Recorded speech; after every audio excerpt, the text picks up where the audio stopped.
السلام علیکم ویورز، میری ویڈیو کو لائک اور کمنٹ کیجئے اور مزید نئی ویڈیو دیکھنے کے لیے میرے چینل کو سبسکرائب کیجئے۔ میرا جو آج کا ٹاپک ہے وہ ہے عجیب و غریب اور عبرتناک واقعہ۔ انتہائی عجیب و غریب اور عبرتناک واقعہ جس کے بارے میں بہت کم لوگ جانتے ہیں۔ وہ دونوں جس جگہ پر گناہ کرنے لگے تھے وہ روئے زمین کا سب سے زیادہ مقدس مقام تھا۔ جیسے ہی انہوں نے گناہ کیا اسی وقت ان کے جسم پتھر ہونے لگے، ان کی روحیں قبض کر لی گئیں اور گوشت پوست کے جسم پتھر کے بنتے چلے گئے۔ اس وقت ان کے اریب قریب کوئی بھی نہیں تھا، اس لیے جو کچھ ان پر گزری اس کے بارے میں خود انہی کے سوا کسی کو پتہ نہیں چلا تھا۔ یہ طریقہ انتہائی عجیب و غریب اور خوفناک ترین واقعہ تھا۔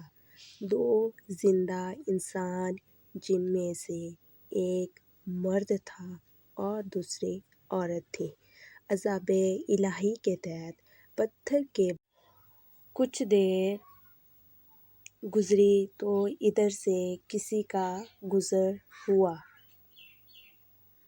اس نے ان کو دیکھا اور پہچان لیا۔ یہ بھی معلوم ہو گیا کہ انہوں نے اس مقدس متبرک ترین مقام پر کیسا گھناؤنا کام کیا تھا جس کی فوری طور پر پکڑ ہو گئی تھی۔ لوگوں کا مارے غصے اور دکھ کے انتہائی برا حال ہو گیا۔ ان دونوں پتھر کے بتوں کو نشان عبرت بنانے کے لیے اس زمانے کے اہل علم اور نیک لوگوں نے ان کو اس مقدس مقام سے کچھ دور اسی علاقے میں ایک دوسرے سے کافی لمبے فاصلے پر آمنے سامنے نصب کر دیا۔ اس مقدس مقام پر عبادت کے لیے آنے والوں کے لیے لازم قرار دے دیا گیا کہ ان دونوں کے بتوں کو جوتے مارتے ہوئے گزارا جائے تاکہ دیکھنے والوں کے ذہنوں میں ان کا کیا ہوا گناہ تازہ رہے اور وہ اس واقعے سے عبرت حاصل کرتے رہیں۔ اب جو بھی اس مقدس مقام پر آتا وہ ان کو جوتے مارتے ہوئے گزرنے لگا۔ وقت گزرتا رہا، 100-150 سال تک یہی سلسلہ چلتا رہا۔ اس کے بعد کچھ وقت گزرا تو نئی آنے والی نسلوں نے آہستہ آہستہ ان بتوں کو جوتوں سے مارنا چھوڑ دیا۔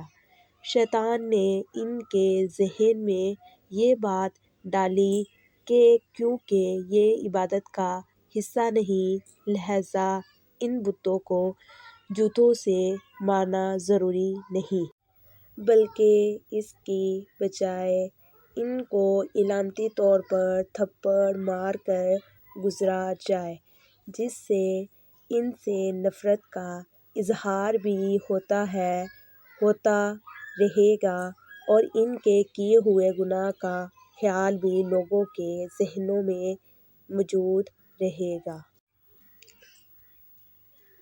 گزرتے وقت کے ساتھ ساتھ یہ تھپڑ بھی ہلکی سی چپت میں تبدیل ہونے لگا اور پھر بالکل علامتی طور پر آہستہ سے ان بتوں کو چھو کر گزرنے کا سلسلہ شروع ہوا۔ شیطان نے ایک بار پھر ورگلایا۔ اب لوگ ان بتوں کو اس نیت سے چھوتے کہ وہ ان سے نفرت کرتے ہوئے تھپڑ مار رہے ہیں، لیکن ساتھ ہی دعا اپنی حاجات کے لیے دعا بھی مانگنے لگے تھے۔ شیطان نے ان کے ذہن میں بٹھا دیا کہ اگر تم ان بتوں کو نفرت سے چھوتے وقت دعا مانگو گے تو تمہاری دعائیں جلدی قبول ہوں گی۔ یہاں شیطان کی شرارتیں دیکھ لیجیے کیسے آہستہ آہستہ ذہنوں کو تبدیل کرتا ہے۔ جب لوگوں کی حاجات پوری ہو جاتی تو شیطان ان کو سمجھاتا کہ یہ حاجت اسی وجہ سے پوری ہوئی کہ تم نے بت کو چھو کر دعا کی تھی۔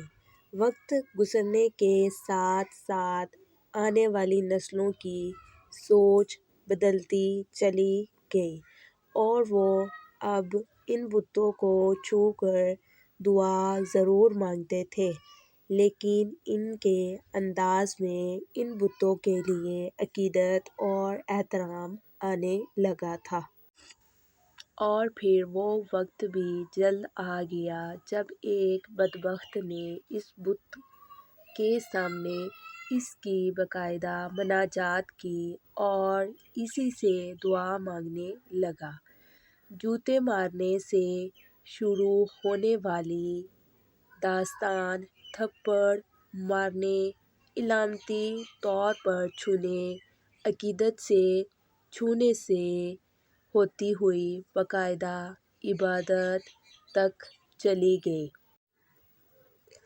اب ان دونوں بتوں کی باقاعدہ پوجا کی جانے لگی تھی، ان سے منتیں اور مرادیں مانگی جانے لگیں۔ بدی اور بدی کے عبرتناک انجام کی علامت اب دونوں بت خدا بنا لیے گئے تھے۔ ایک وقت آیا کہ ان بتوں کو سجدے کیے جانے لگے، ان کے سامنے قربانی کی جانے لگی اور ان کا شمار بڑے بتوں میں کیا جانے لگا۔ پھر یہ اندھیری رات اور زیادہ گہری ہوتی چلی گئی یہاں تک کہ ایک دن رشد و ہدایت کا ایک سورج طلوع ہوا جس سے وہ پورا خطہ اور چار دانگ عالم جگمگا اٹھے۔ دنیا سے جہالت چھٹنے لگی۔ ایک عظیم ہستی نے ساری دنیا میں ایک ایسا عظیم انقلاب برپا کر دیا تھا جس نے روزے قیامت تک جاری و ساری رہنا تھا۔ ایک دن عرب کا وہ بادشاہ جو غریبوں کا والی اور بے کسوں کا سہارا تھا، فتح بن کر اس مقدس زمین میں آ پہنچا۔ ان کی ایک نگاہ سے بت اور بت پرست ٹوٹ کر بکھرنے لگے۔ لوگ توبہ طائب ہو کر بتوں سے دور ہونے لگے۔ سب کو اپنے سچے خالق و مالک کی پہچان ہونے لگی۔ ہزاروں سال سے یہ پیاسی زمین، یہ کرۂ ارض ہدایت سے سیراب ہونے لگی۔ زمین و آسمان کی مخلوقات نے حیرت سے اس عظیم الشان انقلاب کا منظر پہلی بار دیکھا تھا۔ لیکن ایک دن آپ صلی اللہ علیہ وآلہ وسلم اپنے سب سے پیارے ساتھی حضرت علی رضی اللہ تعالیٰ عنہ کے ساتھ خانہ خدا میں داخل ہوئے۔ سب لات منات کے بت توڑے جانے لگے، بتوں کے ٹکڑے اڑ رہے تھے اور ان کو پوجنے والے جو اپنے سچے رب کو پہچان چکے تھے، دیکھ کر اپنی سابقہ گمراہی پر پچھتا رہے تھے۔ آپ صلی اللہ علیہ وآلہ وسلم بتوں کو ریزہ ریزہ کر رہے تھے اور ساتھ ساتھ یہ آیت بھی دہراتے جا رہے تھے کہ حق آیا اور باطل مٹ گیا۔ بے شک باطل مٹنے کے لیے ہی ہوتا ہے۔ اس کے بعد آپ صلی اللہ علیہ وآلہ وسلم ان دونوں انسانی بتوں کی جانب متوجہ ہوئے جنہیں کئی سو سال پہلے ایک گناہ کی پکڑ میں پتھر کا بنا کر نمونہ عبرت بنا دیا گیا۔